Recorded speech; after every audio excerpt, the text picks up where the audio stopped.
Hello student. मैंने आपको बताया था कि आप पीएनएल एप्रोप्रिएशन का अकाउंट एक बार देख लीजिएगा। देखिए, तो मैं इससे आगे का आपको यहाँ पे एक्सप्लेन करूँगी। तो पार्टनरशिप में फर्स्ट जो चैप्टर है फंडामेंटल, वहाँ पे आपको profit and loss appropriation account का फॉर्मेट आएगा। बनाने को तो नहीं आएगा, बट इससे क्वेश्चन आपको पूछा जाएगा। ये भी पूछ सकते हैं कि क्या डेबिट में आएगा या क्या क्रेडिट में आता है। तो ये बहुत इंपॉर्टेंट है, याद रखना कि डेबिट क्रेडिट क्या है। तो ये फर्म के पॉइंट ऑफ व्यू से बनता है। ये इंपॉर्टेंट क्वेश्चन है कि जो P&L एप्रोप्रिएशन अकाउंट होता है वो किसके पॉइंट ऑफ व्यू से बनता है। तो ये फर्म के पॉइंट ऑफ व्यू से बनता है। मतलब अगर कंपनी का कुछ प्रॉफिट होगा तो वो यहाँ आएगा क्रेडिट साइड में। अगर फर्म का कोई लॉस हो रहा है, ठीक है, वो यहाँ आएगा डेबिट साइड में। तो आपको ये पार्टनर के अकॉर्डिंग नहीं करना है, ये फर्म के अकॉर्डिंग करना है। और जो इससे बाद अकाउंट बनता है पार्टनर्स कैपिटल अकाउंट, वो पार्टनर्स के बिहाफ पे बनता है। तो सबसे पहले आपको क्या याद रखना है, फॉर्मेटिंग में ये पर्टिकुलर होता है। ज़्यादातर 12th में हर एक फॉर्मेट में ये साइड पर्टिकुलर होती है, ये अमाउंट, फिर ये पर्टिकुलर और ये हमारा अमाउंट। ठीक है, ये तो बेसिक है। तो अब आपको याद करने वाली क्या चीज़ है, कुछ चीज़ें ऐसी होती हैं जो P&L एप्रोप्रिएशन से पहले आती हैं। तो पहले आप इसमें समझो इसमें क्या क्या आता है। क्वेश्चन में जो भी नेट प्रॉफिट गिवन होगा आप उसको यहाँ लिख लोगे। यहाँ पे नेट प्रॉफिट लिख सकते हो आप, जो भी गिवन होगा वो यहाँ आ जाएगा। या फिर आप यहाँ पे लिख सकते हो by profit and loss account. ठीक है, यहाँ पे आप क्या लिख सकते हो, by profit and loss account. जितना भी आपको गिवन हो क्वेश्चन में, लॉस अगर गिवन होगा तो वो यहाँ आएगा। ठीक है, अब आपको इसमें से क्वेश्चन में जो जो चीज़ें गिवन हो, जैसे अगर किसी पार्टनर्स को इंटरेस्ट ऑन कैपिटल देना है, ठीक है, इनकेस आपको दो पार्टनर्स को देना है, ए और बी हैं, तो आपको दोनों को, ए और बी को जितना जितना अलाउड होगा वो आप यहाँ पे कैलकुलेट करके लिख देंगे। अगर किसी पार्टनर को सैलरी देनी है तो आप वो भी आप यहाँ पे सैलरीज लिख के जिसको भी अलाउड है वहाँ पे आप दे सकते हैं। ठीक है, अगर दोनों पार्टनर्स को अलाउड है तो दोनों को आप यहाँ पे देंगे। ठीक है, अगर किसी पार्टनर को कमीशन देना है, ठीक है, तो आपको कमीशन भी कैलकुलेट करना होगा। तो 2 कमीशन लिख के आप यहाँ पे कमीशन भी आप उनको अलाउ करोगे। ठीक है, तो ये सब फर्म को अपने प्रॉफिट में से पे करना होता है। इंटरेस्ट देंगे कंपनी वाले, जैसे बैंक इंटरेस्ट देती है तो उनका लॉस होता है, उनका एक्सपेंस है वो, तो वो डेबिट में दिखाते हैं एक्सपेंसेस और लॉस को। तो वैसे ही फर्म जब अपने प्रॉफिट में से पार्टनर्स को इंटरेस्ट देगी, देखो पहले तो आप ये समझो एप्रोप्रिएशन का मतलब क्या होता है। जितना भी प्रॉफिट हो जाता है, आप पहले ये समझो, जैसे आपने 11th क्लास में पहले क्या पढ़ा होगा, ट्रेडिंग अकाउंट। तो ट्रेडिंग किसके बिहाफ पे बनता है, ये फैक्ट्री के एक्सपेंसेस को और सारे डायरेक्ट एक्सपेंसेस को इंक्लूड करता है। इससे निकलता है हमारा जीपी। जीपी ट्रांसफ़र होता है उसके नीचे वाले अकाउंट में, P&L अकाउंट में। यहाँ से कैलकुलेट होता है नेट प्रॉफिट। अब क्या करेगी कंपनी, इस प्रॉफिट को कमा के क्या रख लेगी, नहीं ना। तो फर्म क्या करती है, सारे एक्सपेंसेस डायरेक्ट और इनडायरेक्ट एक्सपेंसेस सारे पे करने के बाद जो भी प्रॉफिट होता है फर्म उसका करती है बंटवारा। तो बंटवारे के लिए बनाया जाता है एप्रोप्रिएशन अकाउंट। तो एप्रोप्रिएशन का मतलब भी क्या होता है, प्रॉफिट का डिस्ट्रीब्यूशन करना। तो प्रॉफिट का जो डिस्ट्रीब्यूशन होता है वो एग्रीमेंट के अकॉर्डिंग होता है। तो जैसा एग्रीमेंट होगा वैसा प्रॉफिट एंड लॉस अकाउंट, ये एप्रोप्रिएशन अकाउंट बनाया जाएगा। उनके एग्रीमेंट में अगर बोला है कि किसी पार्टनर को कैपिटल पे ब्याज देना है तो ठीक है, हम यहाँ पे कर देंगे। अगर उनमें बोला कि किसी पार्टनर को सैलरी देनी है तो हम उसको यहाँ पे कर देंगे। पर अपने मन से ये कुछ भी अलाउड नहीं करना। जो जो क्वेश्चन में है से वही, आप अपने मन से क्या अलाउड करना है, ठीक है, वो आपको ध्यान देने वाली बात है। कुछ चीज़ें ऐसी होती है जो क्वेश्चन में नहीं लिखी होती हैं, बट या फिर उसकी एक इनकम्प्लीट इन्फॉर्मेशन दी होती है। तो जैसे अब आपको देखो, ये P&L एप्रोप्रिएशन है, इससे अलावा कुछ ऐसे पॉइंट्स होते हैं कि अगर वो रह गए हैं, ठीक है, या प्रॉफिट में वो चार्ज करना भूल गए इससे पहले वाले अकाउंट में, तो आपको वो माइनस करने पड़ेंगे। तो पहली चीज़ मैं आपको बता दूँ कि P&L एप्रोप्रिएशन से पहले बनाना होता है प्रॉफिट एंड लॉस अकाउंट, जो 11th क्लास वाला जो आपने पढ़ा था। इसमें क्या क्या आता है, अगर आपका मैनेजर कमीशन रह जाए, ठीक है, क्या रह जाए, मैनेजर्स कमीशन। तो ये पॉइंट काफ़ी बार आया है एग्जाम में। मैनेजर कमीशन दो तरीके से निकालते हैं, बिफोर चार्जिंग मेथड और एक है आफ्टर चार्जिंग मेथड। ठीक है, ये 11th क्लास में भी पॉइंट है, बिफोर चार्जिंग आफ्टर चार्जिंग। तो इनकेस अगर ये वाला आपका पॉइंट रह गया है तो ये एप्रोप्रिएशन से पहले ही आपको लेस करना पड़ेगा। इसके अलावा अगर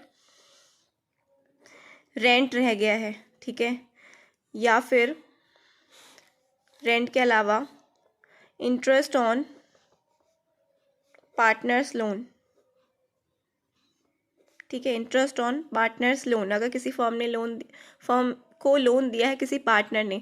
तो ये कुछ इंपॉर्टेंट ऐसे पॉइंट हैं जो P&L अप्रोप्रिएशन से पहले ही प्रॉफिट में से माइनस करने होंगे।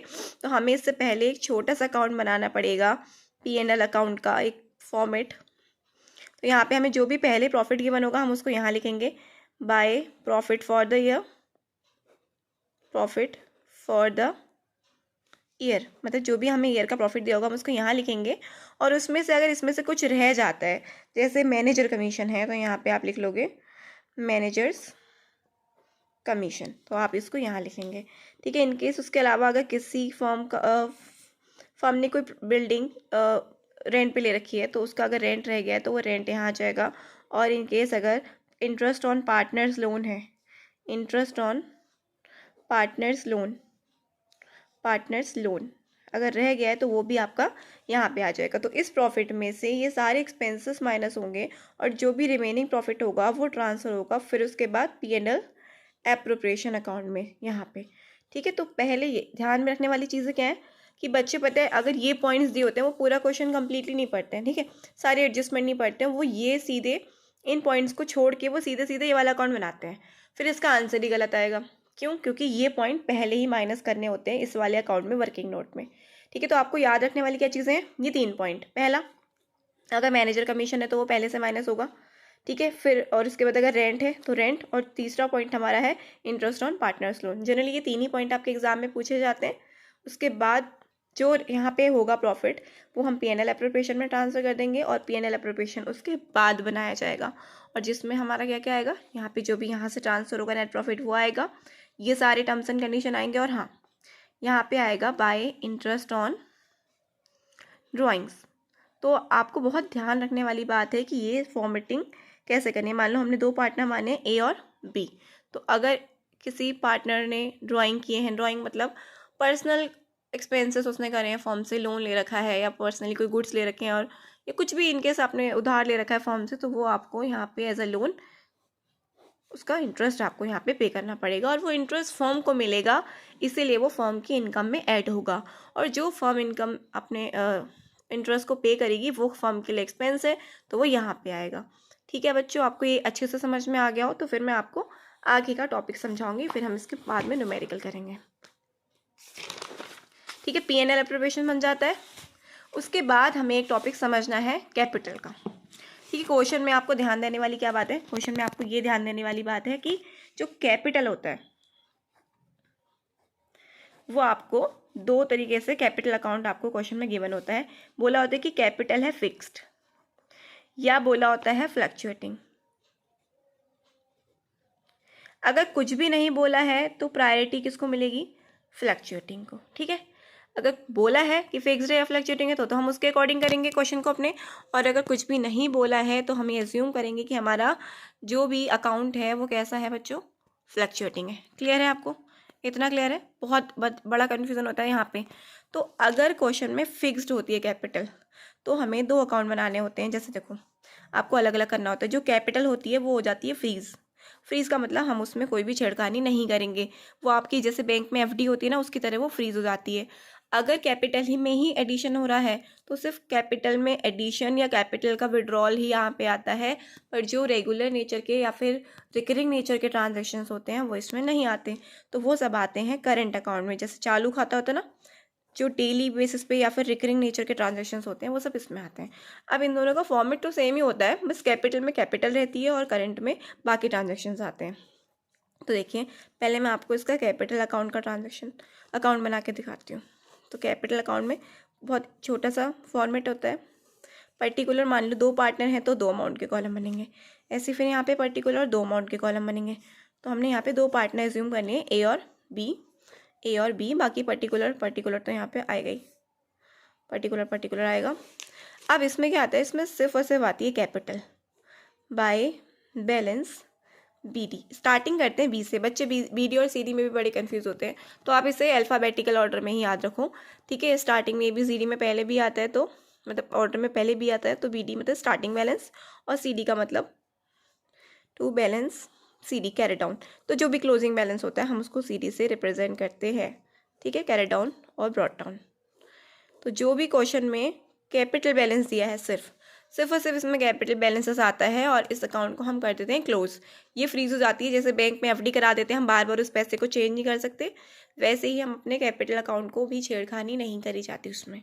फिर बनाते हैं हम करंट अकाउंट। ठीक है, फिर बनता है हमारा करंट अकाउंट।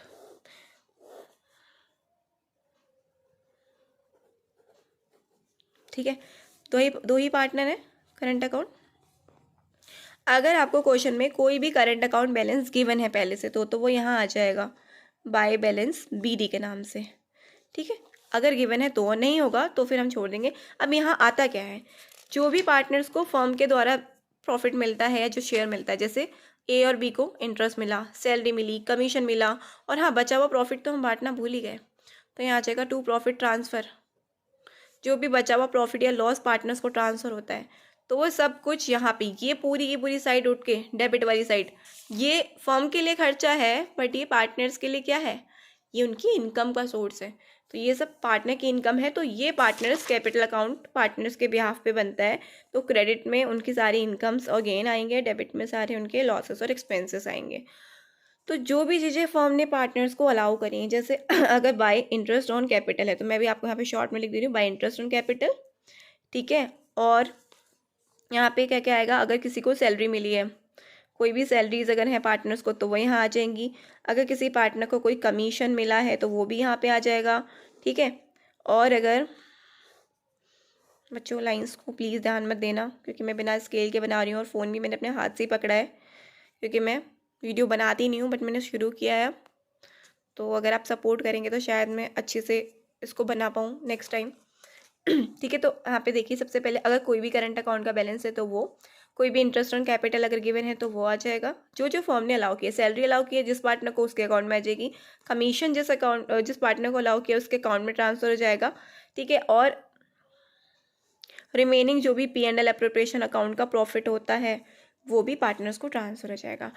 कैपिटल और उसका इंटरेस्ट यहाँ आएगा, मतलब कैपिटल तो यहाँ हो जाएगी और बाकी उसका इंटरेस्ट यहाँ आएगा। और इसके अलावा जो ड्राइंग्स होते हैं, ठीक है, ड्राइंग्स यहाँ आएंगे और टू इंटरेस्ट ऑन ड्राइंग, जो इसका इंटरेस्ट ऑन ड्राइंग होगा तो वो यहाँ आएगा। अब टोटल करेंगे, बैलेंस करेंगे, जो साइड ज़्यादा होगी वो टोटल नीचे आ जाएगा और उसमें से जो लेस करेंगे वो यहाँ आ जाएगा बाय बैलेंस CD, हम उसको क्लोज कर देंगे अकाउंट को। ठीक है, तो ये हमारा फॉर्मेट होता है, तो आपको इसमें बहुत ध्यान देना है। अब आपसे पूछ सकते हैं कि अगर पार्टनर्स की कैपिटल हमारी फिक्स्ड है तो इंटरेस्ट ऑन कैपिटल किस अकाउंट में ट्रांसफ़र होगा। तो भाई अगर कैपिटल फिक्स्ड है और इंटरेस्ट ऑन कैपिटल कुछ भी, मतलब कैपिटल को छोड़ के कुछ भी है, तो वो पार्टनर्स करंट अकाउंट में ट्रांसफ़र होगा। ठीक है, करंट अकाउंट में ट्रांसफ़र होगा। तो अगर कुछ भी हो, करंट अकाउंट बैलेंस हो, इंटरेस्ट ऑन कैपिटल हो, सैलरी हो, कमीशन हो, P&L एप्रोप्रिएशन का जो भी बैलेंस है वो, ड्राइंग और इंटरेस्ट ऑन ड्राइंग, ये सब कुछ आपका कहाँ पे, यहाँ पे आएगा करंट अकाउंट में। ठीक है, अब फ्लक्चुएटिंग में इससे क्या अलग होता है, फ्लक्चुएटिंग में कुछ भी अलग नहीं होता, बस ये जो कैपिटल है ना यही यहाँ पे आ जाती है। दो अकाउंट ना बना के हम एक ही अकाउंट कर देते हैं और उसको ही हम बोलते हैं फ्लक्चुएटिंग।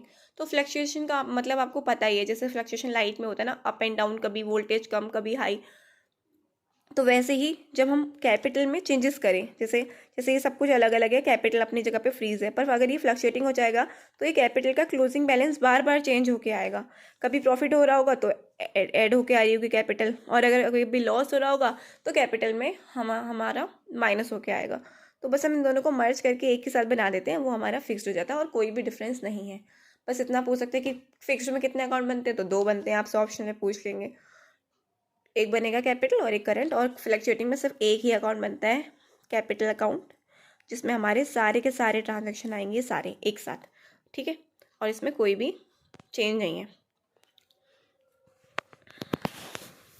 अब मुझे आपको एक चीज़ सिखानी है, इंटरेस्ट ऑन ड्राइंग की कैलकुलेशन, इंटरेस्ट ऑन ड्राइंग की कैलकुलेशन। ठीक है, वैसे तो इंटरेस्ट ऑन ड्राइंग का एक फॉर्मूला होता है, वो आप याद कर लो तो बहुत अच्छी बात है। चलो मैं आपको पहले फॉर्मूला लिखाती हूँ कि इंटरेस्ट ऑन ड्राइंग के मंथ कैसे कैलकुलेट करते हैं।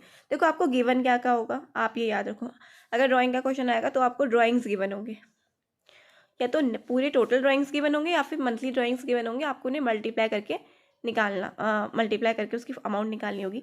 तो ड्राइंग्स गिवन होंगे और जनरली उसका रेट भी आपको क्वेश्चन में गिवन होगा, ये 2 चीज़ें गिवन होंगी। पर कितने महीने का ब्याज देना है, जो मंथ्स होते हैं, कितने मंथ का इंटरेस्ट देना पड़ेगा, वो आपको यहाँ पे निकालना पड़ेगा। ठीक है, इसका एक फॉर्मूला होता है time left after first withdrawal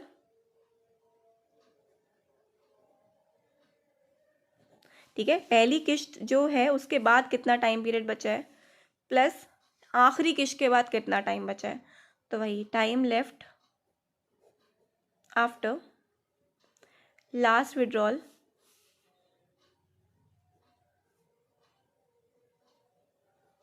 इस पूरे के अपॉन में हो जाएगा 2।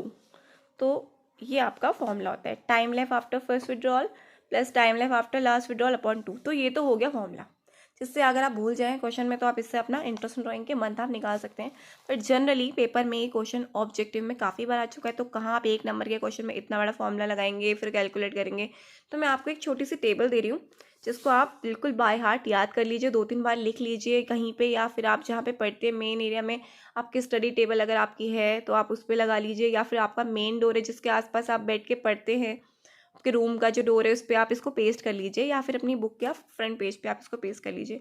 ठीक है, अगर आपने पहले से बनाया है टेबल तो बहुत ही अच्छी बात है, और अगर नहीं बनाया तो प्लीज़ एग्जाम से पहले आप इसको टेबल, जैसे बच्चे टेबल याद करते हैं 2, 3, 4, आपको ये ड्राइंग की टेबल भी याद करनी पड़ेगी। तो मैं आपको इसको याद करने की या बनाने की एक ट्रिक बताती हूँ। यहाँ पे आप लिखिए टाइम, ठीक है, कितना टाइम में, और यहाँ पे आप होगा जैसे अगर आप first day of every month, first day of every month, अगर आप हर महीने की पहली तारीख को विड्रॉ कर रहे हैं, या फिर आपको बिगिनिंग भी देते हैं, या फिर मिड में, जैसे हर तारीख की पहली तारीख आ गया, हर तारीख की मिड, या फिर 15, या फिर हर लास्ट ऑफ मंथ।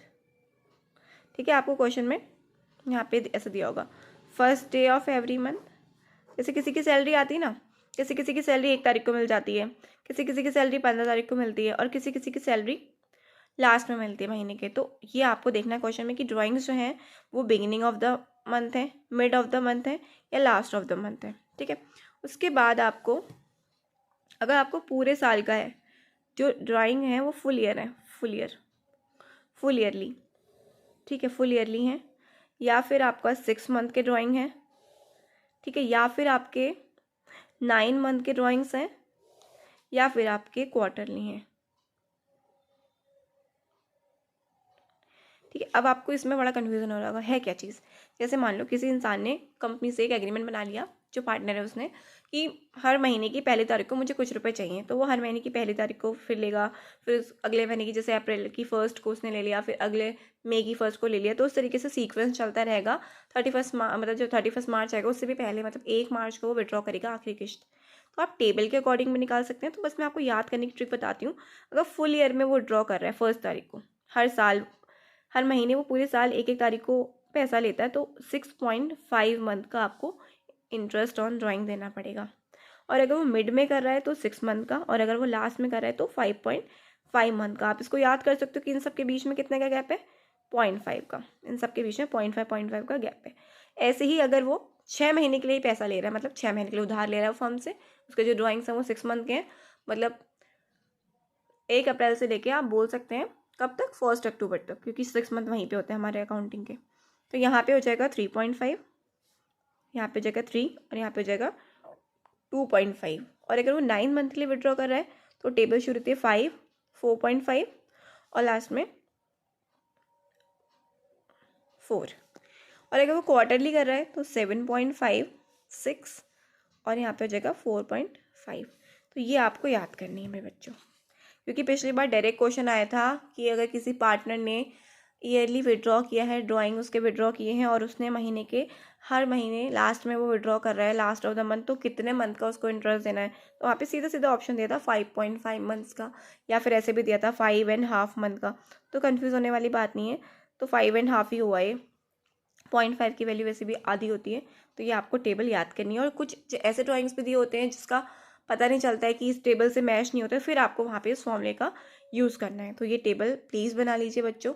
इसको याद करने की बहुत अच्छी ट्रिक है कि यहाँ पे समय 0.5 का गैप है, और यहाँ पे 1.5 का गैप है इसके बीच में। ठीक है, तो आप इसको याद कर लीजिए। जैसे मैं आपको इसका एक एग्जाम्पल बताती हूँ। जैसे एक राम है, ठीक है, और राम ने विड्रॉ किए हैं 10,000, ठीक है, और बिगिनिंग ऑफ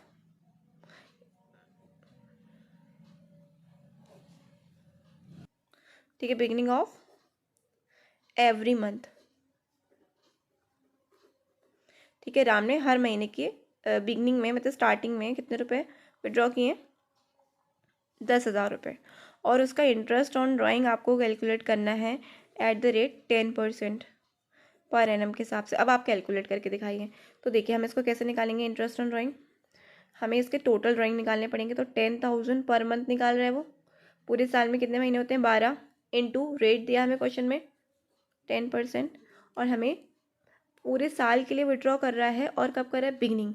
तो पूरे साल के लिए विड्रॉ कर रहा है, बिगनिंग में कितने मंथ्स का लगाना है, 6.5, तो 6.5 अपॉन में हो जाएगा 12, ठीक है, 12 में से 6.5 महीने का आपको इंटरेस्ट देना पड़ेगा। तो इस तरीके से हम इसको सॉल्व करेंगे और कैलकुलेट करेंगे। अब चाहो तो 12 से 12 काट दो, ठीक है, यहाँ से पॉइंट हटाओ, यहाँ पे 0 बढ़ाओ, 1 2 3 0, 1 2 3 0 से कट। अब यहाँ कितना बचा हमारा, 65 ये और 2 0 ये, तो हमारा आ जाएगा 6,500 रुपीज़, 6,500 रुपीज़ हमारा इंटरेस्ट ऑन ड्राइंग आ जाएगा। तो इस तरीके से आप सारे इंटरेस्ट ऑन ड्राइंग कैलकुलेट कर सकते हैं। देखिए अगर आप मेरी वीडियो को सपोर्ट करते हैं तो फिर मैं आपको डीके गोयल की जितने भी इंपॉर्टेंट टॉपिक्स हैं इस बुक के जो आपको पास कराने में मदद करेंगे, सारे रिवाइज करा दूँगी आपके एग्ज़ाम से पहले। तो please like and subscribe, thank you so much. और जो भी अगर आपको लगता है कि ये टॉपिक आपको नहीं आता तो प्लीज़ आप मुझे बताइए, मैं उस पर सबसे जल्दी वीडियो बनाने की कोशिश करूँगी। फिलहाल ये सीक्वेंस में पार्टनरशिप तो चलेगी, और अगर आपको कोई और पॉइंट है जो आपको समझ नहीं आ रहा है कॉमर्स में तो आप प्लीज़ मुझसे पूछ सकते हैं। तो thank you so much guys.